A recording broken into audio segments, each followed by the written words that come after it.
What's going on, guys? Chris here, Palmer Aquatics. In today's video, I want to show you guys how to properly clean a fish aquarium.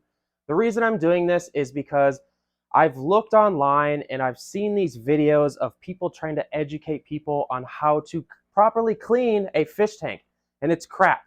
So I want to do my version so I can help you guys because I'm going to make it simple and easy. Come with me.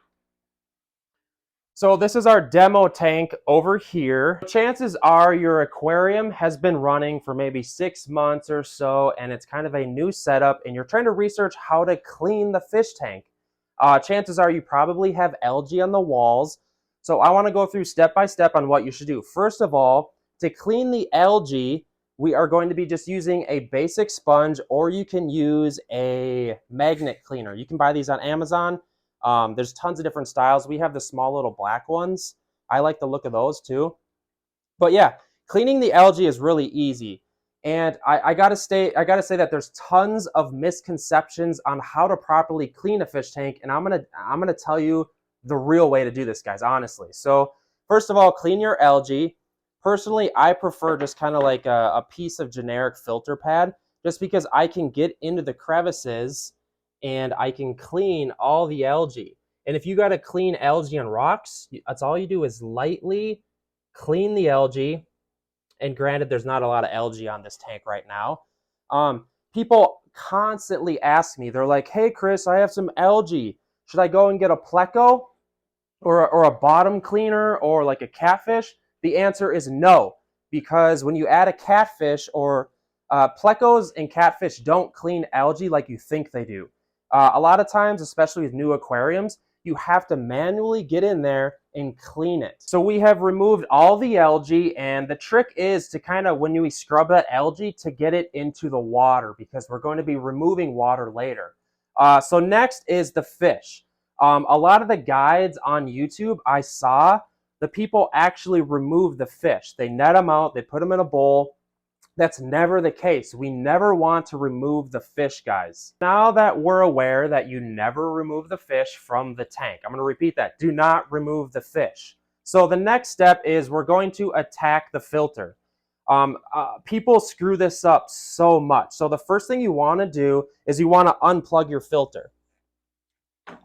So now that there's no current going through your filter, what we want to do is we want to remove the filter pad. And what we're going to do is we're going to lightly give this a squeeze in the sink. And I repeat, a lot of people screw this up. They'll go buy a new pad from a store. They'll put the new one in there. I repeat, your entire established cycle, what holds this entire aquarium together, is in the hands of this filter pad. A lot of people don't understand this. And if you over clean it, you're going to completely destroy your cycle. So let's go give it a rinse. So I'm just going to give it a quick rinse like this, and then we're done. So that quick rinse ensures that we don't remove too much bacteria from the filter pad. And I know there's a lot of controversy regarding this. Some people are going to say, well, the chlorine in the water destroys the bacteria. But new studies have come out and shows that you can just give it a quick rinse and it's not going to be too harmful to the bacteria. But guys, this is one of the biggest deals when cleaning a tank. Do not over clean the filter pad. Do not change it out. Literally just give it a quick rinse and that's all you need. Maybe like once every 6 months. And if your filter pad, if it's like holding up current, you can just give it a squeeze, because there's probably too much crap in there and it just needs to be squeezed. But just do not over clean it. So to recap this, we've cleaned the algae on the glass, we've cleaned the decorations, and a lot of times to clean the decorations, you don't even have to remove them from the tank. You can if you want. If they're really bad, you can bring them to the sink, but usually fish keepers don't even remove those. And then we talked about the filter. We lightly rinse the pad, no more than that. And now we are ready to remove a portion of the water. This is referred to as a water change in the hobby. So to perform a water change, we're going to be using a gravel vacuum, or some people might call this a siphon. It's called a bunch of different things in the hobby. There's hundreds of different designs. This is about as basic as it gets, and it's really all you need. You can get them for like 10 bucks or so. And what they have also to kind of like to take this over is called a water changer. if you don't want to use this, because what sucks is you got to fill the water into buckets, which kind of sucks. And what sucks about it is we have to remove the water from the aquarium, right? Like a portion of it, like 30% or so. And when you go to add it back in, a lot of times when you pour it, the water like disrupts everything. And I personally hate that. And you'll find that it'll disturb the decorations. So what a lot of people do is they use aquarium water changers. And what it does is it's essentially this, except it has a nifty little device that connects to your water faucet with a little switch that it pulls water, and then you hit the switch and then it puts it back in. It's really nifty.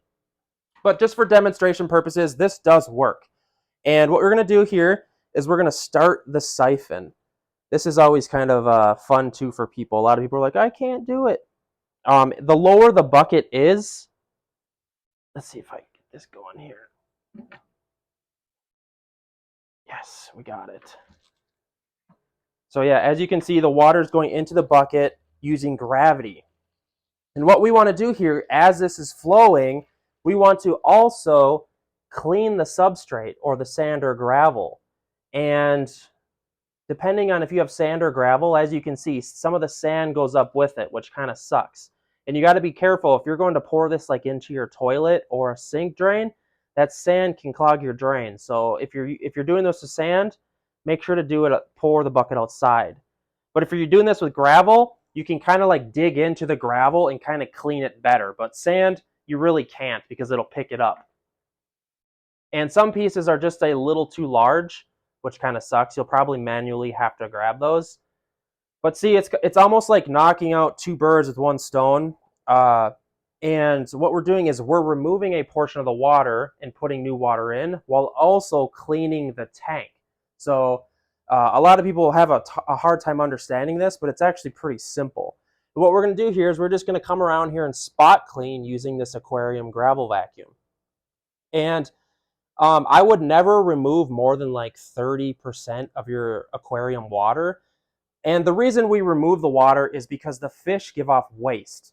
They give off nitrates, and the water can only hold so much nitrates until it becomes toxic to the gills of the fish.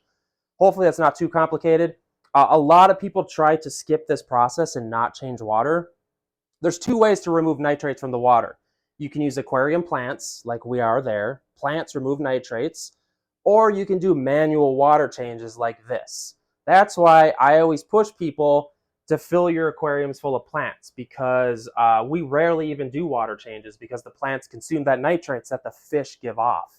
This is the amount of water that I'm going to remove from the tank. And the rule of thumb is the less water you remove, the better it is for the fish, because you have to remember we're adding brand new water and the fish are getting used to the water that they're in. So like if you were to do like a 70% water change and remove all that and you'd put all that new water in, it kind of puts a shock on the fish, because you have to remember they're breathing through that water that they're used to. It's a lot like someone changing the amount of oxygen in the room. You just slowly want to ease into it. So we've removed this water, and this is about 5 gallons. I'm going to go ditch this outside, and then we are going to add more aquarium water. So now we're going to add the water that we removed back into the tank. And you have to make sure that if you're on city water supply, that you use a dechlorinator. There's a bunch of different brands. They all kind of do the same thing. What we're going to do is we are going to dose dechlorinator before we add the water. And just read the directions. I know with this stuff because I've done so much of it. It's literally just like a sprinkle. And you don't have to be afraid to overdose this stuff, because you can overdose it like 5 to 7x, and they design it that way. So, and you're going to have to figure out a way to get the water into your tank. We're kind of psychopaths here, and I have just water lines plumbed into the house because we have so many tanks.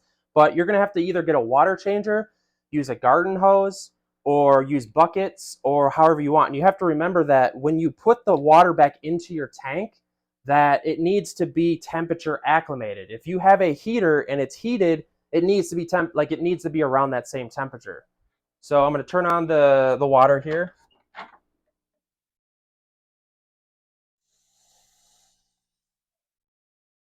Try to do it at a slow pace just to kind of like transition the fish into this new water. We just have some guppies in here and they're pretty indestructible. So to recap this, you clean everything in the aquarium with like spot cleaning. You use sponges. We rinse the filter, and then we did a water change as we cleaned the bottom of the substrate using the gravel vacuum. Now we're going to add water back into it using dechlorinator. Guys, that's pretty much it. You have to remember to also, if you're changing water, obviously turn off your filter, turn off your heater, because the heater will burn up. So these need to be submerged. Well, guys, that is how you properly clean a fish aquarium. There's guides online that are just, it has me banging my head against a wall.